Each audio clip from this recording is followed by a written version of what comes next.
Viena štats veids demografisku laupīšanu, kas liktu pat vispieredzējušākajiem pilsētu plānotājiem aizturēt elpu. Tā ir gandrīz pilnībā tuksnesis. Ainava ir tik skarba, ka tai vajadzētu atturēt no izaugsmes. Taču tikai viena gada laikā 28,000 jaunu iedzīvotāju sakrāmēja savas mantas un pārcēlās uz šejieni. Paskatoties uz Amerikas rietumu karti, lielākā daļa cilvēku redz nāves slazdu. Taču tūkstošiem ģimeņu tajā saskata glābšanas riņķi. Arizonai ir vairāk zemes, Kalifornijai ir vairāk naudas, Jūtai ir vairāk ūdens. Tomēr šī tuksneša valstība strauji kāpj uz augšu izaugsmes rādītājos. Viena mirdzoša pilsēta, viena nozare, ko virza netikumi. Ja tu nebija tur, lai mēsta kauliņus vai skatītos izrādi, nebija jēgas tur uzturēties.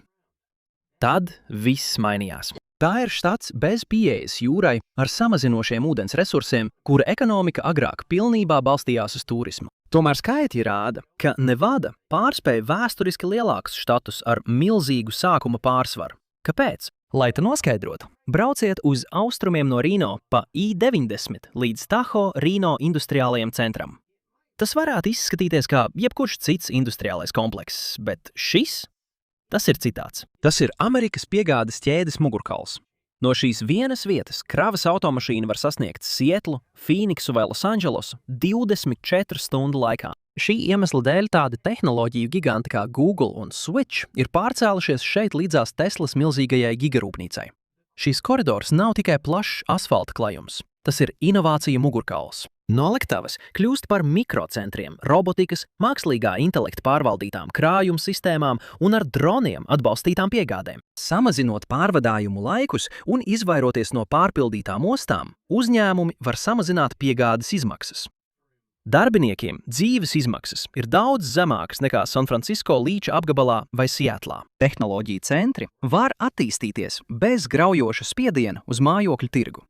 Renault jaunuzņēmumiem tagad ir pieejami talanti bez ikdienas satiksmes murga. Tā ir neliela tehnoloģiju ekosistēma tuksneša vidū. Klārka apgabals tiek pilnībā pārbūvēts. Dienvidnevadas reģions vairs nav tikai vieta nedēļas nogales izbraucieniem. Tas pārtop par biznesa centru. Globālajiem uzņēmumiem tiek dota iespēja saglabāt saikni ar rietumkrasta ostām, izvairoties no piekrastes pilsētu milzīgajām izmaksām un sastrēgumiem. Un nauda plūst iekšā.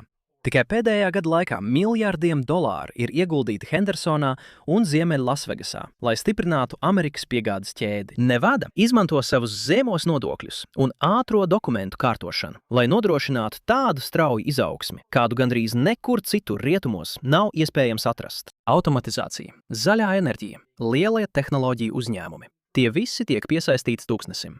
Tas viss ir daļa no Lasvegasas globālās ekonomiskās alianse plāna. Viņi ir bijuši galvenā sastāvdaļa šajā pašreizējā izaugsmes posmā.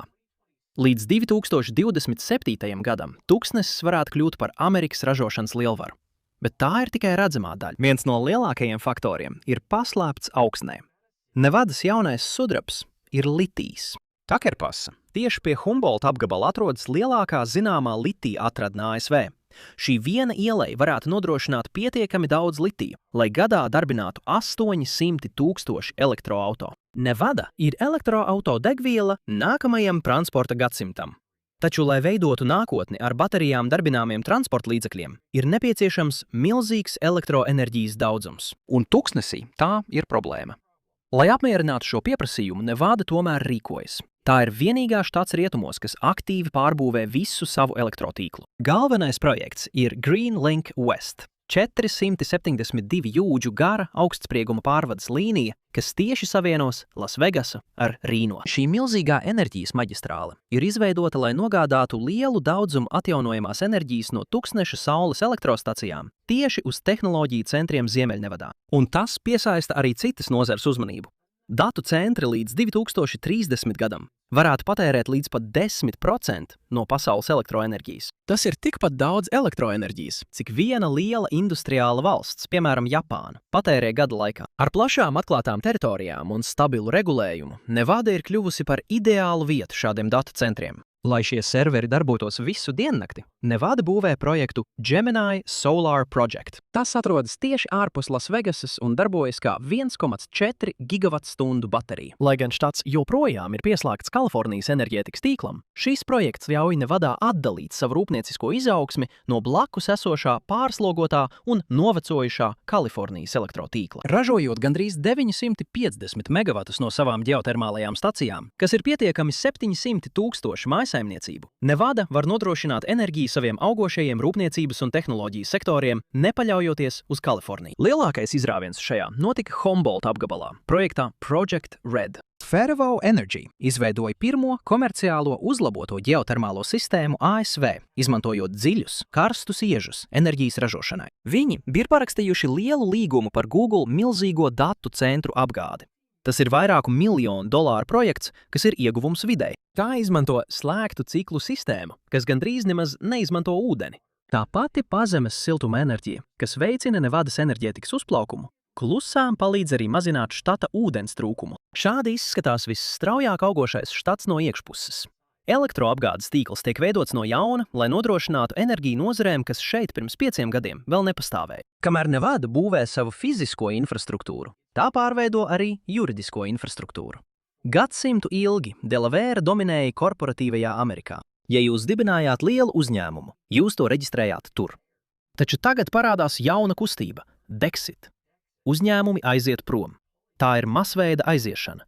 Un ir tikai viena vieta, uz kuru viņi dodas. Riska kapitāla giganti un biržā kotēti uzņēmumi, piemēram Fidelity National Financial, Roblox un AMC Networks, pamet Delavēru un pārvieto savas juridiskās galvenās mītnes uz Nevadu.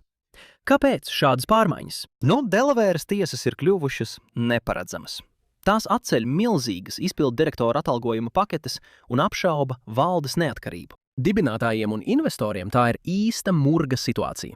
Taču Nevada saskatīja tajā iespēju sacensties ar citām štatiem. Viņi izveidoja sistēmu, kas atdod varu īpašnieku rokās. Direktori ir pasargāti no tiesas prāvām, ja vien nav pierādīta apzināta krāpšana vai pārkāpumi. Tā bija spēcīga juridiska aizsardzība, kas pasargāja kapitālu no tiesu varas pārmērīgas iejaukšanās. Nevadas īpašie likumi pārvērš šo štatu par milzīgu izmēģinājumu poligonu jaunajiem uzņēmumiem. Viņi koncentrējās uz tādām lietām kā mākslīgā intelekta vadīta kreditēšana un īpaši droši digitālie pārdošanas darījumi. Uzņēmumi izvēlas Nevadu, jo tur nav franšīzes nodokļa un privātuma likumi ir stingri.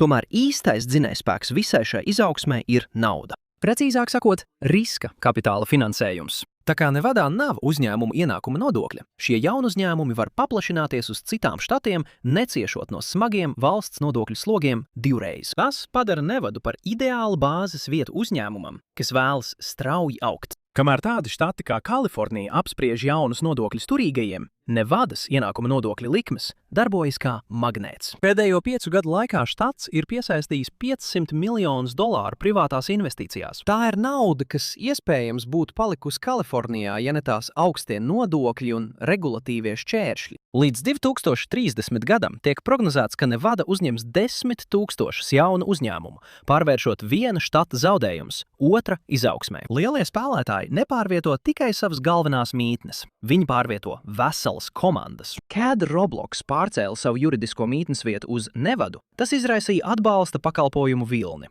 Juridiskie biroji, grāmatvedības un personāla atlases uzņēmumi sekoja viņu piemēram. Nevada ir izmēģinājumu poligons, kas finansē mākslīgā intelekta jaunuzņēmumus, kuri citādi nebūtu pastāvējuši vai izdzīvojuši piekrastes tirgos. Delavēra izveidoja savu dominanci vairāk nekā gadsimta laikā. Nevada 5 gadu laikā ieguva daļu no tās. Šis ātrums ir iemesls, kāpēc Nevada ir izaugsmes līderu augšgalā. Un atceries, ja tev patīk šādi geogrāfijas padziļinātie apskati, noteikti abonē kanālu. Tā tu būsi pirmais, kurš uzzinās, kad Nevada pievienos vēl kādu pilsētu. Taču visā šajā ir viens izaicinājums, kas varētu pilnībā apturēt štata attīstību. Un tas ir ūdens. Šis ir galvenais arguments, ko izmanto visi kritiķi. Nevadai beigsies ūdens. Pašlaik Mīda ezers ir piepildīts aptuveni par 34% un jau ir izsludināts pirmā līmeņa ūdens trūkums. Pēc papīriem Nevadai vajadzētu nīkuļot. Tā vietā tā plaukst. Kāpēc? Tāpēc, ka štats izturas pret ūdeni kā pret finanšu aktīvu. Šī stratēģija ir būtiska Nevadas izaugsmes stāsta sastāvdaļa, un cilvēki visā ASV sāk to pamanīt. Nevada ir kļuvusi par pasaules līderi slēgta cikla ūdens pārstrādē. Gandrīz katrs iekštāpās izmantotais galons, izlietnēs, dušās vai trauku mazgājamajās mašīnās tiek atgūts, attīrīts līdz dzeramā ūdens standartiem un atgriezts Mīda ezerā. Tas valstī nodrošina atgriešanas kredītus. Par katru atpakaļ ievadīto galonu viņi var izņemt vēl vienu. Tas ir devis lielu ieguvumu Nevadā. Dienvidnevadas iedzīvotāji tagad patērē par 48% mazāk ūdens uz vienu cilvēku nekā pirms 20 gadiem, pat neskatoties uz straujo iedzīvotāju skaita pieaugumu. Būtībā viņi tirgojas ar ūdeni. Tuksnesis pārvērta vienu no saviem lielākajiem izaicinājumiem par slēptu priekšrocību. Tādu efektivitāti konkurējošie štati nespēja sasniegt. Tomēr, ja Kolorādo upe krītīs straujāk nekā inženieri prognozē, pat šī sistēma varētu tikt novesta līdz sabrukuma robežai. Ar vēl neizmantotām ģeotermālās enerģijas rezervēm, kas vēl slēpjas pazemē, Nevadas unikālā ģeoloģija ne tikai veicina izaugsmi. Tas ir iebūvēts risinājums tuksneša smagākajiem resursu izaicinājumiem. Šī straujā izaugsme liek kaimiņu valstīm saskarties ar saviem izaicinājumiem. Arizonas izplēšanās nozīmē tūkstošiem jaunu cauruļvadu, elektrolīniju un ceļu jūdžu ar pieaugošām uzturēšanas izmaksām. Katra jauna automaģistrāles jūdze Fīniksas metropoles rajonā izmaksā aptuveni $20 miljonus, lai to uzbūvētu. Tas ir vairāk nekā 2 reizes vairāk nekā Nevada parasti tērē par katru jūdzi šoseju paplašināšanai savos straujāk augošajos koridoros. Arī loģistiskās izmaksas ūdens pārvietošanai ir milzīgs sloks. Ūdens sūknēšana. 336 jūdzes augšup no Kolorādo upes caur centrālās Arizonas projektu patērē tik daudz enerģijas, cik pietiktu 100 000 mājsaimniecību apgādei. Nevadas īsākajām cauruļvadiem nepieciešama tikai neliela daļa no šīs enerģijas. Pinalas apgabalā, Arizonā, gruntsūdeņu izsīkšana izraisa zemes iegrimšanu par dažiem colām katru gadu, kas uzskatāmi parāda krasu atšķirību ar Nevadu, kur akvifera līmeņa pazemināšanās ir bijusi daudz mazāk dramatiska. Austrumos jūta saskaras ar citu ģeogrāfisku šķērsli. Šaurā Vasačas priekškalnu josla, kur dzīvo 80% no štata 3,55 miljoniem iedzīvotāju. Mājokļu izmaksas Soltleikas apgabalā vidēji sasniedz $500 000, kas ir gandrīz 2 reizes vairāk nekā vidējās mājokļu izmaksas Nevadā. Nevadā visstraujāk augošie apgabala. Tālāk uz ziemeļiem, Kolorādo priekškalnu joslas sastrēgumu iesprostos 70% tās iedzīvotāju, palielinot infrastruktūras izmaksas līdz $10 miljardiem. Kanjona automaģistrāļu paplašināšanai tas ir aptuveni 3 reizes vairāk nekā Nevada ir iztērējusi līdzīgiem šoseju uzlabojumiem Rino un Lasvegasas reģionos. Pat Idaho saskaras ar mežiem, kas ir pakļauti meža ugunsgrēkiem un ierobežotu ūdens daudzumu no Sneika upes. Tas nozīmē, ka tās komunālo pakalpojumu uzņēmumi ik gadu iegulda aptuveni $800 miljonus plašākā elektrotīkla infrastruktūrā un noturībā. Nevadas pašu pasākumi meža ugunsgrēku novēršanai un elektrotīkla uzlabošanai ir izmaksājuši mazāk nekā pusi no šīs summas. Katra štats, kuru Nevada apsteidz izaugsmē, ieviesa stingras sistēmas, kas viņus ierobežoja. Sistēmas, kuras viņi nevarēja pietiekami ātri mainīt. Nevadai nebija iepriekšēju ierobežojumu, tikai brīvība rīkoties ātri. Nevadas likuma kodeks arī veicina biotehnoloģiju uzplaukumu. Štatam ir milzīgs slepens ierocis uzņēmumiem, kur darbībā liela nozīme ir laboratorijām. Tas neapliek ar nodokli nemateriālos aktīvus. Kalifornijā milzīgie ieņēmumi, kas gūti no patentiem un slepenām formulām, tiek aplikti ar augstiem uzņēmumu ienākuma nodokļiem, bet Nevadā šie ienākumi ir aizsargāti. Rezultāts – uzņēmumu pieplūdums, kas iegādājās milzīgus zemes gabalus, lai būvētu augsto tehnoloģiju laboratorijas tālu prom no piekrastes, regulātoru zinkārīgajām acīm. Pastarītis uzvar, jo tā konkurenti nosmok savos panākumos. Tas viss sākās 2023. gadā, kad Kalifornijas likumdevēji sāk apspriest jaunu bagātības nodokli, lai novērstu budžeta deficītu. Viņi vērsās pret turīgo iedzīvotāju neto bagātību, pat pēc tam, kad viņi bija pametuši štatu. Taču Nevada nodrošina aizsardzību, turklāt konstitucionāli. Štata dibināšanas dokumenti faktiski aizliedza iedzīvotāju ienākuma nodokli, padarot to par brīvu zonu milzīgām korporācijām. Patiesais pārsteigums rodas, kad miljardieris pārcel savu juridisko dzīvesvietu uz Incline Village. Vienas nakts laikā vesela Kalifornijas apgabala nodokļu bāze pazūd. Nevada iegūst šo bagātību, neveidojot nevienu dārgu sociālo programmu, lai to piesaistītu. Viņi vienkārši netraucē. Tā ir konkurences priekšrocība, kuru Kalifornijas nodokļu likumi nekad nebija paredzējuši. Taču bagātības nodoklis ir tikai simptoms tam, ka štats ir krīzē. Vidusšķiras ģimenes, kas pelna 6-ciparu algas, ir spiestas gandrīz pusi no savas algas atdot par īri. San Diego un Līča apgabalā tipiska māja tagad maksā krietni virs $1 000 000. Un tas vēl ir maigi teikts. Lai gan pirms 10 gadiem vidējā mājas cena Nevadā bija $250,000, šodien Kalifornijas ģimene var pārdot šauru bungalovu par $1,1 miljonu un nopirkt 2 lielāku māju Nevadā par $500,000. Tas nozīmē $600,000 no mājokļa kapitāla tieši bankas kontā un parāda, cik strauji bagātība aizplūst no Kalifornijas. Nav brīnums, ka cilvēki pārceļas. 47% no visiem jaunpienācējiem Lasvegasas apgabalā ierodas no Kalifornijas.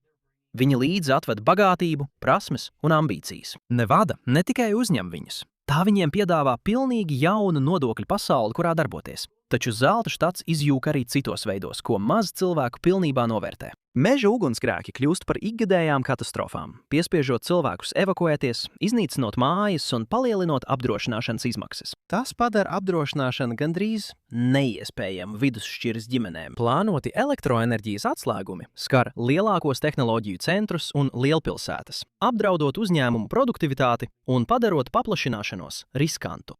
Papildus enerģētikai Kalifornija saskars ar regulatīvu labirintu. Vides, darba un zonējuma likumi bieži vien rada vairāku gadu ilgas aizkavēšanās būvniecības un infrastruktūras projektos, apslāpējot inovācijas vēl pirms tās sākas. Tagad uzņēmumi saskars ar paradoksu. Vai viņi paliek un maksā milzīgas uzturēšanas izmaksas un dzīvo nenoteiktībā?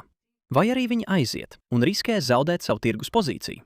Daudzi izvēlas otro variantu. Vienlaikus bagātība un talanti pārvietojas uz ziemeļiem un austrumiem. Silīcija ielejas spožākie inženieri meklē pieejamu mājokli, zemākus nodokļus un ātrāku uzņēmējdarbības atļauju izsniegšanu. Lietas, ko Kalifornija vairs nespēja droši piedāvāt. Holivudas filmēšanas komandas dodas prom uz lētākiem, ātrākiem un paredzamākiem štatiem.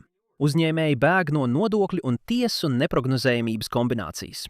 Smadzeņu aizplūšana vien ir klusa ekonomiska zemestrīce, ko reālajā laikā pamana tikai retais ārpus štata. Bet jūs nevarat ievest 28,000 cilvēku gadā, nesalaužot dažas lietas. Nevada importē bagātību, bet vienlaikus importē arī pieprasījumu pēc pakalpojumiem, kurus pašreizējais budžets tikko spēja nosegt. Un tas ātri kļūst nekontrolējams. Skolu apgabali ir pārslogoti. Klārkas apgabals ir 5. lielākais valstī un saskars ar milzīgu skolotāju trūkumu. Lasvegasā un Rīno apkalpojošā personāla darbinieki, kuri pelna $20 stundā, vairs nevar atļauties dzīvot šajās pilsētās. Kalifornijas iedzīvotāju pieplūdums ir paaugstinājis cenas tik augstu, ka paši cilvēki, kuri strādā kazino, nevar atļauties dzīvot tuvāk par 50 jūdzēm no savas darba vietas. Šis ir lielākais drauds Nevadas izaugsmei.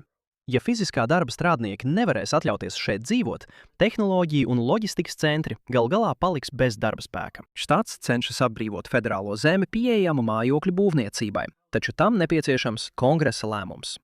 Tā ir sacensība ar laiku. Mājokļu krīze ir acīm redzama. Veselības aprūpes krīze netik ļoti. Pašlaik Nevada piedzīvo darba spēka krīzi, kas varētu paralizēt lielāko daļu štatu. Pašlaik tā ievērojami atpaliek no valsts vidējā rādītāja medicīniskā personāla ziņā, un līdz 2030 gadam būs jāpieņem darbā vēl tūkstošiem veselības aprūpes darbinieku, lai tikai apmierinātu strauji augošā iedzīvotāju skaita vajadzības. Lai to atrisinātu, Lasvegas vairs nepaļaujas tikai uz azartspēlēm ar kārtīm. Tā liek likmes uz klīniskajiem pētījumiem. Lasvegasas medicīnas rajonā top jauna medicīnas izglītības ēka, kuras vērtība ir $150 miljoni. Mērķis ir pārvērst šo rajonu par biotehnoloģiju inkubatoru, vietu, kur laboratorijas pētījumi pārtop reālā ārstēšanā mēnešu, nevis gadu laikā. Pašlaik Nevada no veselības aprūpes ik gadu nopelna aptuveni $20 miljardus, padarot šo nozari par dabisku izaugsmes dzinējspēku. Tiek prognozēts, ka tas ik gadu nesīs $300 miljonus ieņēmumos, radot stabilu, labi apmaksātu karjeras ceļu, kas nav atkarīgs no tā, cik cilvēku sēž pie blackjacka galda. Līdztekus veselības aprūpei, Nevada iegulda izglītībā un profesionālajā apmācībā, kas pielāgota tās jaunajai ekonomikai. Nevadas Universitāte sadarbojas ar atjaunojamās enerģijas uzņēmumiem, lai apmācītu inženierus, laboratorijas tehniķus un speciālistus, kuri var tieši iesaistīties štata augošajā tīrās enerģijas sektorā. Tomēr pat Nevadas izaugsmes brīnumam ir savas robežas. Nevadas pārstrādes sistēma un ūdens rezerves dod tai zināmu elpas telpu, tādu drošības spilvenu, kāda nav citām štatiem. Taču rekultivācijas birojs ir ierosinājis milzīgus Kolorādo upes ūdens piegāžu samazinājumus, ja štati drīzumā nespēs panākt vienošanos. Piekrītot samazinājumam brīvprātīgi, Nevada pozicionē sevi kā vienīgo pieaugušo pie sarunu galda, izaicinot federālo valdību piespiest vēl lielākus samazinājumus tās kaimiņiem, piemēram, Kalifornijai un Arizonai. Ja Kolorādo upes līmenis turpinās kristies, pat slēgtā cikla sistēma nebūs pietiekama. Samazinājumi pieaug, un tas rada elektroapgādes pārtraukuma risku. Ja ūdens līmenis nokrīt pārāk zemu, Hoovera dambja turbīnas pārstāja griezties, apturot tā izaugsmi uzreiz. Šobrīd Nevadai pietiek ar vienu politikas maiņu vai vienu sausu ziemu, lai brīnums beigtos. Tāpēc viņi nevar atļauties izšķērdēt ne vietu, ne ūdeni. Un atrodoties blakus vienam no bagātākajiem štatiem, ko daži sauc par Kalameriku, Nevada nevar atļauties rīkoties lēni. Štata uzplaukums ir atkarīgs no divām lietām. Kalifornijai jāpaliek disfunkcionālai, un upei jāturpina plūst. Ja Kalifornija kādreiz atrisinās savas mājokļu un nodokļu problēmas, cilvēku plūsma uz Nevadu var apstāties vienas nakts laikā. Un, ja inženiertehniskie risinājumi nespēs tikt līdz karstumam, tuksnesis atgūs to, ko ir zaudējis. Taču Mohaves tuksnesī kļūdām tur gandrīz nav vietas. Tas padara Nevadas izaugsmi vēl ievērojamāku un vēl trauslāku. Paldies, ka šodien pievienojāties man. Ceru, ka jums patika video. Ja vēlaties redzēt vēl vairāk šādu video, lūdzu apsveriet iespēju abonēt un ieslēgt paziņojumus. Tas tiešām ir svarīgi. Vēlreiz paldies un tiekamies nākamreiz raidījumā MapPack. Amerikā ir vieta, kur jūs varētu izvairīties no soda par slepkavību, un tā nav noslēpta. Iedomājieties, ka jūs dodaties pārgājienā pa Yellowstones Beklera upes taku. Jūs esat dziļi mežā, 10 jūdzes no tuvākā ceļa. Jūs šķērsojat nelielu, neatzīmētu strautu, un to nezinot, esat pametis Vajomingu un nonācis Idaho. Kokī izskatās tāpat. Gaiss ir tikpat rets, bet juridiski viss ir mainījies. Un šo vietu sauc par nāves zonu. Šeit lielākā daļa cilvēku uztraucas par lāčiem, nevis par konstitūciju. Bet tieši par to viņiem vajadzētu uztraukties. Jo tieši šajā konkrētajā meža daļā likums nestrādā nevis tāpēc, ka tas būtu vājš. Tas nestrādā tāpēc, ka pilnībā ievēro savus noteikumus. Un tieši tur tas kļūst bīstami. Yellowstone ir ļoti pārvaldīta sistēma, kas ik gadu ģenerēs simtiem miljonu turisma tēriņu. Bet šajā vienā parka stūrī sistēma sastopas ar kaut ko, ko tā nespēja atrisināt. Jūs vairs nenodarbojaties ar štata likumiem. Jūs atrodaties federālajā anklāvā, kas nozīmē, ka atbildība ir FIB un Tieslietu departamentu rokās. Tas pats dokuments, kas viņiem dod šo varu, ir tieši tas pats iemesls, kāpēc viņi to iespējams nevar izmantot. Un tieši tur sāks problēma. Konstitūcija ir procedūru saraksts. Kad šīs procedūras nevar ievērot, tiesvedība apstājas. Un šeit viena no šīm procedūrām kļūst neiespējama. Kāpēc likums šeit nestrādā? Parasti apgabali seko štatu robežām. Oregona paliek Oregonā, Florida paliek Floridā. Bet Yellowstone ir citāda. Tā kā tā aptver 3 dažādus štatus – Vajomingu, Montānu un Idaho. Kongress izveidoja izceļu. Tas izskatījās vienkārši, protams, bet šis lēmums radīja problēmu, kuru neviens nepamanīja vairāk nekā gadsimtu. 6. grozījums nosaka, ka apsūdzētajam ir tiesības uz tiesu objektīvas zvērināto kolēģijas priekšā tajā štatā un apgabalā, kur noziegums noticis. Tur svarīgs ir viens vārds, un tur nav teikts vai, tur ir teikts un. Tas mazais vārds ir problēma, jo, ja federāls noziegums notiek Idaho stūrī Yellowstoneā, zvērinātie ir jāizvēlas no cilvēkiem, kas dzīvo gan Idaho, gan Vajomingas federālajā apgabalā, kas nepastāv. Nāves zona Yellowstoneā, kas atrodas Idaho, ir ar 0 iedzīvotāju skaitu. Nav māju, nav viesnīcu, nav iedzīvotāji. Tā ir teritorija, kas aptuveni ir Vašingtonas DC lielumā. Attāla, neiezīmēta un neatšķirama no pārējā parka, kas nozīmē, ka nav neviena zvērinātā. Ne no Idaho, ne no Vajomingas. Burtiski nav neviena, ko jūs varētu likumīgi izsaukt par zvērināto. Ja jūs nevarat izveidot zvērināto tiesu nopietna nozieguma lietā, jūs vispār nevarat turpināt tiesas procesu. Tā ir pilnīgi likumīgs rops likumā, kas paslēpta vienā no slavenākajiem nacionālajiem parkiem Amerikā. Šīs lamatas aizveras tikai visnopietnāko pārkāpumu gadījumā. Ātruma pārsniegšanas sods, neatļauta nomitņošana. Nekādu problēmu, ar to var tikt galā tiesnesis. Bet jebkurš pārkāpums, par kuru draud vairāk nekā 6 mēneši cietumā, konstitūcija garantē zvērināto tiesu. Tāpēc šeit viņi likumīgi nevar virzīties uz priekšu. Pats likums ir vienīgais, kas stāv starp noziegumu un sodu. Malumednieks ar jaudīgu šauteni vai kāds, kas bēg no citas štata. Katrs plāns, katrs solis tiek īstenots, zinot, ka likums nevar sekot. Šajā tukšumā parastie taisnīguma likumi izzūd. Tos aizstāja dīvaina procesuālās neiespējamības loģika. Tā nav sistēmas kļūda. Tas ir strupceļš. Vairāk nekā 100 gadus šī problēma palika nepamanīta. Tad to atklāja kāds tiesību profesors vārdā Brians Kalts. 2004. gadā viņš vienkārši pētīja 6. grozījuma saturu un to, kā federālie apgabali ir iezīmēti kartē. Bet tad viņš pamanīja kaut ko neiespējamu. Šīs līnijas stiepās Montānas un Idaho štatos, un zvērināto tiesas izveidošana tur bija konstitucionāli neiespējama. Viņš nebija sajūsmināts. Viņš bija šausmās. Tā bija vieta, kur konstitūcija prasīja kaut ko tādu, kas fiziski nevarēja notikt. Tikai dažas citas valstis pieļauj šādu juridisku robu pastāvēšanu nacionālā parka teritorijā. Piemēram, Kanādā nacionālie parki atrodas provinces vai federālajā jurisdikcijā, taču tiesas apgabali vienmēr tiek noteikti tā, lai būtu iespējams sasaukt zvērināto tiesu. Pat visattālākajos apgabalos valdības plāno neparedzētiem gadījumiem. ASV izceļās ar to, ka konstitūcija ir absolūta, taču absolūtās tiesības saduras ar fizisko ģeogrāfiju, radot robu, kas ir unikāls attīstītajā pasaulē. 2005. gadā Kalts publicēja rakstu ar nosaukumu Ideālais noziegums. Protams, nevis lai to veicinātu, bet lai kāds to izlabotu. Viņš nosūtīja kopijas Tieslietu departamentam, ASV prokuroram Vajomingā un kongresa locekļiem. Viņš gaidīja ātru atbildi. Tā vietā viņš sagaidīja tikai klusumu. Tieslietu departaments ieņēma neoficiālu nostāju, kas būtībā ignorēja problēmu. Šī nepilnība nepastāvēja, kamēr tiesa nebija atzinusi, ka tā pastāv. Viņi apgalvoja, ka varētu pārcelt tiesu vai atrast kādu risinājumu, bet Kalts zināja, ka tā 6. grozījums nedarbojas. Jūs nevarat vienkārši pārcelt tiesu tikai tāpēc, ka konstitūcija ir neērta. Tieši tam tiesību deklarācija tika izveidota, lai to novērstu. Kalts sāka uztraukties, ka viņa raksts kļūs par rokas grāmatu noziegumu izdarīšanai. Viņš bija norādījis precīzas koordinātas un juridiskos argumentus, kas nepieciešami, lai tiktu atbrīvots no slepkavības apsūdzības. Yellowstone no dabas brīnuma vietas pārvērtās par juridisku noslēpumu vietu. Kalta raksts kļuva par sensāciju internetā. Tas kļuva par romānu un televīzijas šovu tematu. Taču, neskatoties uz nāves zonas slavu, zemes faktiskā juridiskā situācija nav mainījusies. Ir arī reāls piemērs, kā tas darbojas praksē. 2005.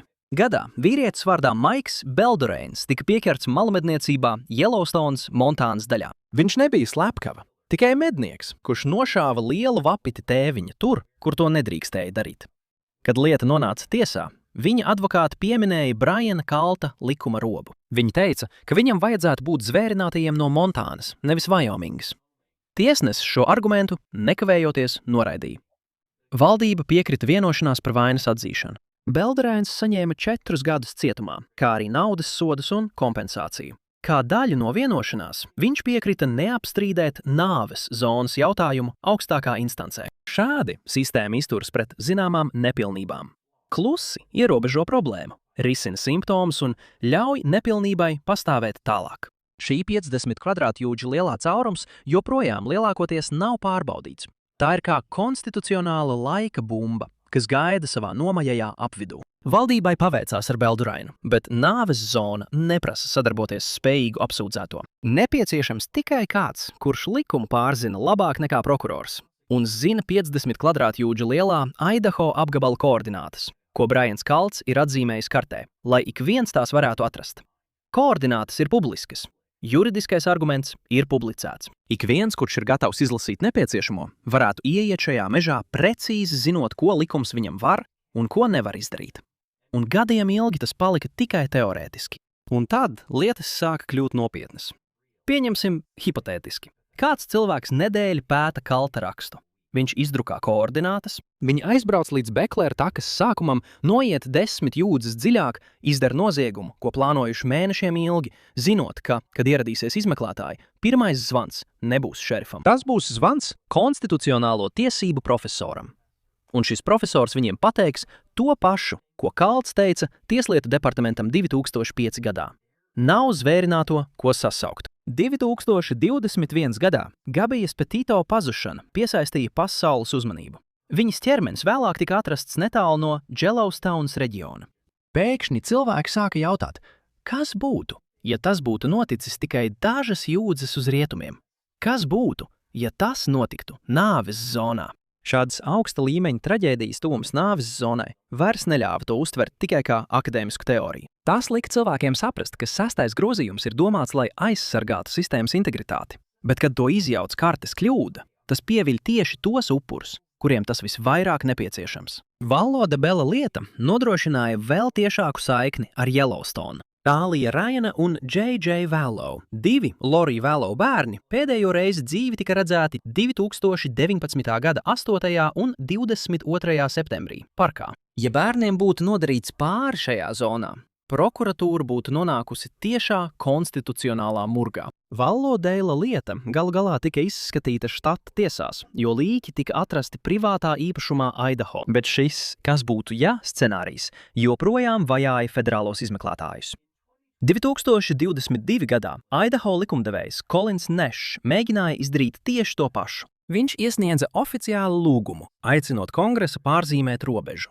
Tas bija tieši tas risinājums, ko Brians Kalts bija ieteicis jau 2005. gadā. Tas tika apstiprināts štata līmenī, tad nonāca Vašingtonā un nekas nenotika. Tā ir kartes kļūda, un risinājums ir vienkāršs. Pārvietojiet to Idaho daļu Idaho apgabalā. Viens teikums likumā. Tas arī viss. Idaho likumdevējiem tas bija sabiedriskās drošības jautājums. Kongresam tā bija kancelējas kļūda, kas nebija vērta apspriešanas laika. Tā ir atkārtota problēma, kā federālā valdība pārvalda nacionālos parkus. Tā kā zeme pieder federālajai valdībai, štatiem ir maz varas piespiest izmaiņas. Un tā kā šīs teritorijas ir attāls, cilvēki Vašingtonā gandrīz nejūt politisku spiedienu rīkoties. Rezultātā izveidojas sistēma, kurā karta ir bojāta, bet cilvēki, kuriem ir pildspalva rokā, atsakās vilkt jaunu līniju.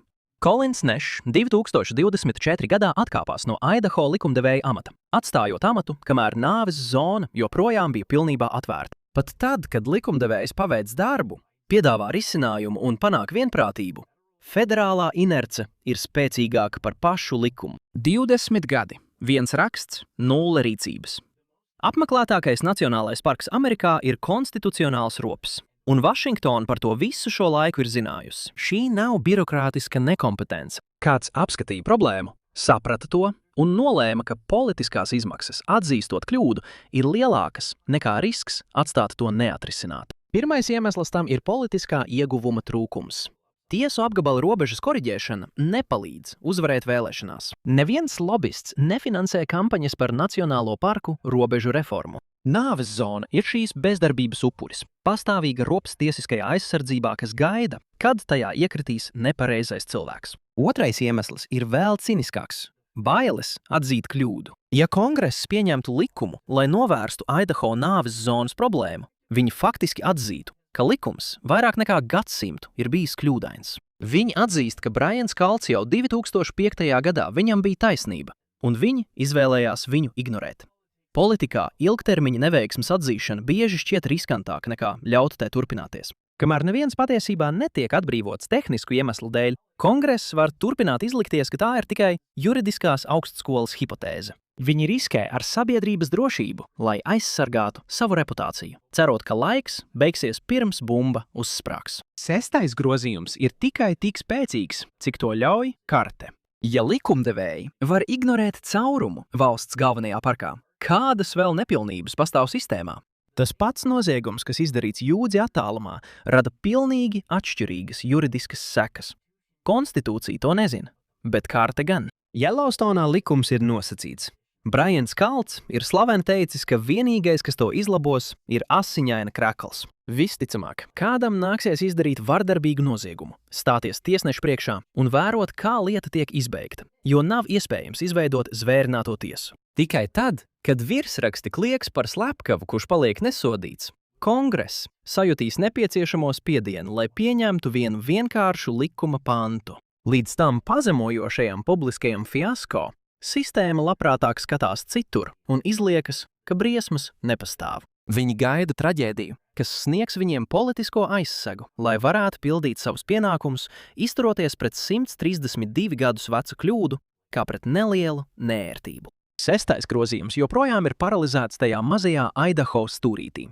Tas joprojām ir brīdinājums visiem amerikāņiem. Ja tik acīm redzam kļūda, var pastāvēt vienā no visvairāk uzraudzītajiem augsta profila nacionālajiem parkiem, kas vēl varētu slēpties sistēmās, kuras mēs uzskatām par pašsaprotamām. Tā strauta šķērsošana uz Beklera takas joprojām izskatās tāpat. Kokiem nav mainījusies vieta, un arī likums nav mainījies. Galu galā, tieši tā birokrātija varētu būt visbīstamākā lieta tajos mežos. Paldies, ka šodien bijāt kopā ar mani! Ceru, ka jums patika šis video, un ja vēlaties redzēt vēl šādus video, lūdzu apsveriet iespēju abonēt un ieslēgt paziņojumus. Tas tiešām ir svarīgi. Vēlreiz paldies, un tiekamies nākamreiz raidījumā MapPack. Teksasa – vientuļās zvaigznešu štats. Ar plaukstošām pilsētām, milzīgu jaunu iedzīvotāju pieplūdumu un lielisku barbekju. Vieta, kur viss ir lielāks un labāks, bet joprojām pārsteidzoši lēts, gandrīz bez nodokļiem. Nu, tāda ir reputācija. Bet realitāte ir daudz sarežģītāka.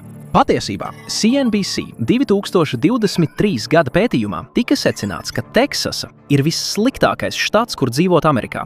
Tikai nedaudz priekšā saules izkaltātajai Arizonas tuksnesim. Kā tas var būt? Apskatīsim tuvāk patiesību par Teksasu, par kuru neviens nerunā.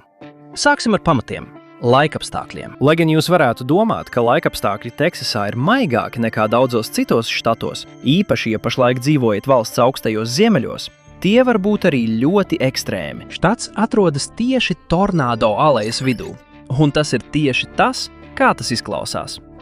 Būtībā caur to pāriet ļoti daudz tornādo, kas iznīcina visu savā ceļā. Patiesībā Teksasa ir vienā no 5 štatiem ar visvairāk tornādo visā valstī.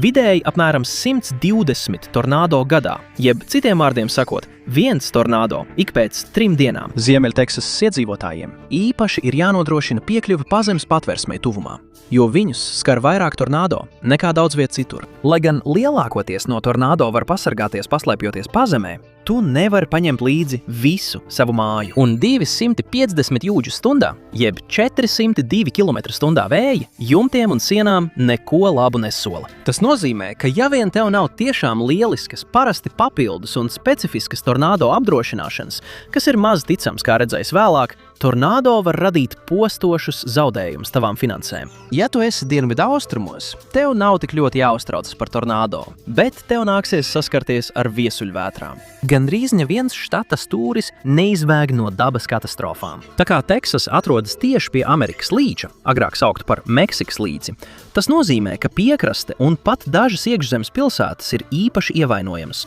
Tā kā dažas no lielākajām Teksasas pilsētām, tostarp Hjūstona, kas ir 4. lielākā pilsēta valstī, atrodas tieši piekrastē. Tas rada milzīgu problēmu. 2017. gada 25. augustā viesuļvētra Hārvijs sasniedza krastu tieši uz ziemeļaustrumiem no Korpuskrīstī, būdama pastiprinājusies līdz 4. kategorijas viesuļvētrai, virzoties uz Teksasas piekrasti. Vēja brāzmas izslēdza starptautisko lidostu no ierindas un nodarīja smagus postījumus piekrastes pilsētām, iznīcinot simtiem māju un uzņēmumu Rokportas un Fultonas apkaimē. Ūdens un elektrība tika atslēgti uz vairākām nedēļām. Kaut kas tāds, ko Teksasā redzēt nav nemaz tik reti. Štatā gāja bojā 103 cilvēki, un Nacionālā okeāna un atmosfēras pārvalde NOAA lēsa, ka kopējie zaudējumi sasniedza apmēram $125 miljardus, lai gan dažos avotos šie skaiti ir vēl lielāki. Diemžēl viesuļvētra sezona visticamāk laika gaitā kļūs arvien smagāka klimata pārmaiņu dēļ, padarot dzīvi Teksasas piekrastē diezgan riskantu. Un, ja ar to visu vēl nepietiek, pateicoties sausajiem un karstajiem apstākļiem lielās štata teritorijās, Teksasu bieži piemeklē meža ugunsgrēki. 2024. gada februārī, pēc tam, kad elektrolīnija bija nogāzis elektrības stabs, izcēlās Smokehouse Creek ugunsgrēks. Tas strauji izplatījās vairāk nekā 1,1 miljonu akru, jeb 445,154 hektāru platībā, tikai vienas nedēļas laikā, nopostot teritoriju, kas ir nedaudz lielāka par Rodailendu. Postījumi bija tik lieli, ka tas kļuva par lielāko ugunsgrēku Teksasas vēsturē un 9. lielāko ugunsgrēku ASV vēsturē. Un mēs pat vēl neesam pieminējuši golfa bumbiņas lieluma krusu, pēkšņos plūdus un negaisus. Šī katastrofu pārpilnība, protams, ir sākusi ietekmēt māju īpašnieku spēju iegūt apdrošināšanu. Ekstrēmo laikapstākļu risks klimata pārmaiņu dēļ pieaug. Un daudzas apdrošināšanas kompānijas Hjūstonā un piekrastes reģionos nosaka neprātīgas prēmijas vai pat atsakās apdrošināt māju īpašniekus vispār. Saskaņā ar Bankrate datiem, Teksasa pašlaik ir 6. dārgākais štats mājokļu apdrošināšanai, ar vidējo gada prēmiju nedaudz virs $4,000 par māju, kuras vērtība ir $300,000. Apdrošināšanas vietne Insurify uzskata, ka laikapstākļiem kļūstot arvien bargākiem, Teksasa līdz 2025. gada beigām pakāpsies uz 5. vietu. Tātad, cik ļoti laikapstākļi patiesībā pasliktinās vientuļās zvaigznes štatā? Nacionālā okeānu un atmosfēras administrācija, NOAA, ir sekojusi līdz dabas katastrofas smagumam Teksasā un parādīja, ka 2000. gada sākumā štatā bija aptuveni 2,5 laikapstākļu katastrofas gadā ar zaudējumiem miljardos. Līdz 2020. gadu vidum šis skaitlis bija pieaudzis līdz 8,5 laikapstākļu katastrofām gadā. Tas ir atstājis nopietnu ietekmi ne tikai uz ilggadējiem iedzīvotājiem viesuļvētrām pakļautajos apgabalos, bet arī uz daudziem jaunpienācējiem, kuri pārcēlās uz Teksasu salīdzinoši pieejamā nekustamā īpašuma dēļ. Tagad daudzi saskaras ar pārmērīgi augstām apdrošināšanas prēmijām, vai, vēl sliktāk, ar iespēju, ka apdrošināšanas kompānijas nākamajā gadā vispār atteiksies apdrošināt viņu mājas. Citos štata reģionos ir spēcīgi vēji. Amarillo, Teksasa, patiesībā tika ierindota kā vējainākā pilsēta Amerikas Savienotajās valstīs. Šajos reģionos, ņemot vērā salīdzinoši mazo veģetāciju un mitrumu, putekļu vētras var būt ļoti spēcīgas. Un tas vēl pat nerunājot par gaisu, bet pie tā mēs vēl nonāksim. Šādi izskatās Dentona, Teksasa putekļu vētras vidū. Dīvainā kārtā, tajā pašā štatā, kurā ir sausuma periodi, notiek arī plūdi. Taču šīs galējības nozīmē arī to, ka ūdens patēriņš dažkārt tiek ierobežots, lai pietiktu visiem. Bet vismaz tajās tveicīgajās, bieži vien mitrajās Teksasas vasarās, atkarībā no tā, kur atrodaties, jūs varat paļauties uz kondicionieru, lai atvēsinātos, vai ne? Varbūt. Teksasai ir unikāls elektroenerģijas tīkls, un tas nav labā nozīmē. Tas lielākoties nav savienots ar pārējo ASV. Lēmums, kas sakņojas štata spēcīgajā neatkarības izjūtā, kas acīmredzot attiecas pat uz elektrolīnijām. Tiem, kuri nezina, kāpēc Teksasa ir tik apsēsta ar neatkarību, te ir neliels vēstures ieskats. Teksasa kādreiz bija daļa no Meksikas, līdz tā sacēlās un pasludināja sevi par neatkarīgu republiku. Tā palika suverēna valsts gandrīz 10 gadus. No 1836. gada 2. marta līdz 1846. gada 19. februārim. Atdalīšanās joprojām ir jautājums, ko daži Teksasas politiķi un iedzīvotāji bieži aktualizē, kad federālā politika nešķiet viņiem labvēlīga. Kāds 2024. gada Redfield and Wilton Strategies veikta aptauja atklāja, ka 33% teksasiešu atbalsta atdalīšanos. Lai gan tā nav vairākuma daļa, tas noteikti ir ievērojams skaits. Šī neatkarības vēsture ir ietekmējusi štata politiku līdz pat mūsdienām, jo teksasieši bieži jūtas tā, ka vēlas darboties bez lielas federālās valdības iejaukšanās. Frāze "nekāp man virsū" bieži tiek izmantota politiskos protestos, lai paustu Teksasas neatkarības sajūtu. Tomēr tas ir arī novedis pie tā, ka Teksasa vēlas saglabāt lielu kontroli pār savām lietām, tostarp, bet ne tikai, pār savu elektroenerģijas ražošanu. Diemžēl Teksasas elektroapgādes tīkls mēdz izgāzties tieši tad, kad tas visvairāk nepieciešams, pateicoties daļēji arī ironiski nosauktajai Teksasas elektrības uzticamības padomei, jeb ERCOT. Tīkls īpaši mēdz izgāzties ekstremālos laikapstākļos. Kā jau esam apskatījuši, Teksasā tādu netrūkst. Jūs varbūt atceraties, ka 2021. gadā šis štats nonāca ziņās, kad visa tā elektroapgādes sistēma uz vairākām dienām izgāzās ziemas vētras Uri laikā. Sniega vētra skāra štatu uzbarot 3 līdz 6 collas, jeb 7,6 līdz 15 cm sniega tādās pilsētās kā Dallasa un Ostina. Varbūt tas neizklausās pēc liela daudzuma, bet štatā, kur šādi laikapstākļi nav ierasti, cilvēkiem tika atslēgta elektrība, apkure un ūdens. Iedzīvotāji bija spiesti kurināt ugunskurus un tīties sagās, lai sasildītos. Galu galā vairāk nekā 200 cilvēku gāja bojā komunālo pakalpojumu trūkuma un salu dēļ. Kopš tā brīža daudzi teksasieši ir satraukti par gaidāmajām sniega vētrām vai augstuma viļņiem, mudinot citu iepirkt pudelēs pildīt ūdeni, pārtiku un toaletes papīru, pat vēl pirms temperatūra noslīd zem nulles un nav vērojama neviena vētra. Tā nav laba zīme tavai pavalstī. Ja termometra stabiņš sasniedzot -4 grādus pēc Celsija, 25 grādus pēc Fārenheita, liek iedzīvotājiem kļūt par īstiem izdzīvotājiem. Bet vai tad štata valdība nav mācījusies no savām kļūdām un tagad kaut ko darījusi pēc tik publiskas elektroapgādes tīkla izgāšanās? Daži cilvēki tiešām mēģināja, iesūdzot elektroapgādes uzņēmumu tiesā. Diemžēl tiesa nolēma, ka privāti piederošajam elektroapgādes tīklam Teksasā nav pienākuma nodrošināt elektrību krīzes laikā. Un, it kā ar neusticamu elektroapgādes tīklu vēl nebūtu gana, viņi arī deregulēja savas komunālo pakalpojumu cenas. Lai gan tas nav slikti tiem, kuriem ir fiksētas cenas elektroenerģijas līgumi, daļai teksasiešu joprojām ir mainīgas cenas līgumi, kas nozīmē, ka, kad ir grūti nodrošināt elektrību, komunālo pakalpojumu uzņēmumi ievērojami paaugstinās cenas. Piemēram, ziemas vētras Uri laikā Teksasas sabiedrisko pakalpojumu komisija ļāva elektroenerģijas cenai pieaugt līdz $9 par kilovatstundu, salīdzinot ar parasto cenu 12 centiem par kilovatstundu, kas ir 7400% pieaugums.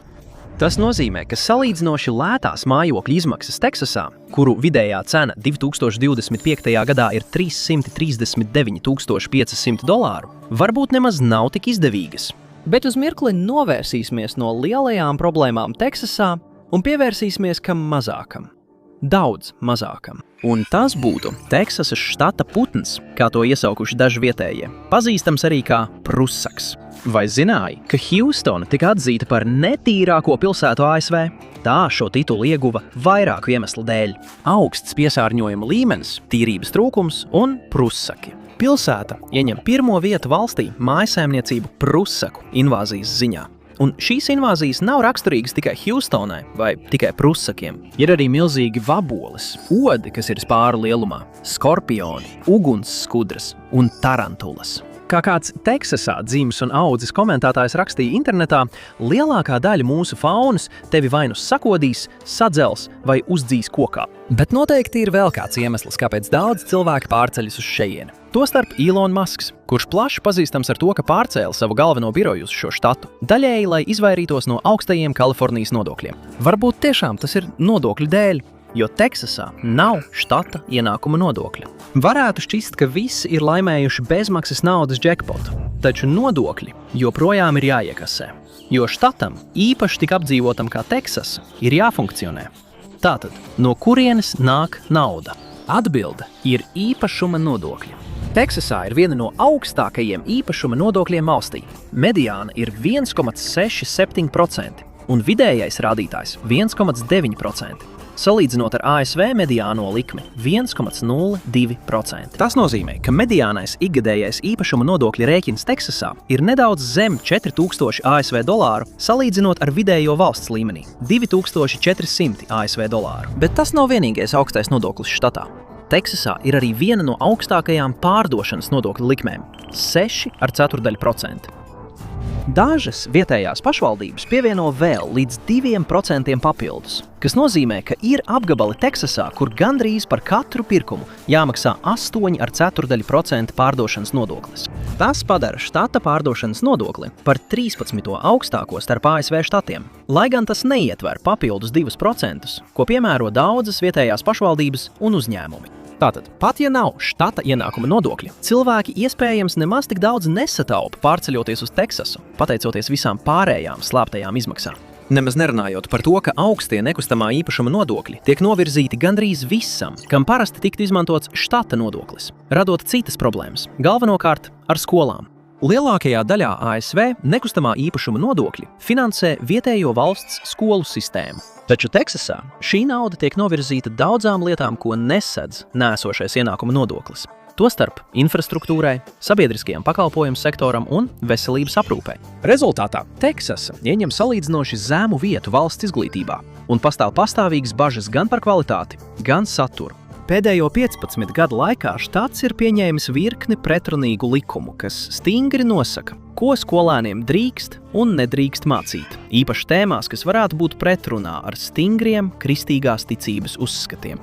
Dažos gadījumos skolām pat ir dots norādījums sniegt nepatiesu vai maldinošu informāciju. Viens no nesenajiem piemēriem bija 2025. gada sākumā, kad Teksasas senāts iesniedza 2 likumprojektus.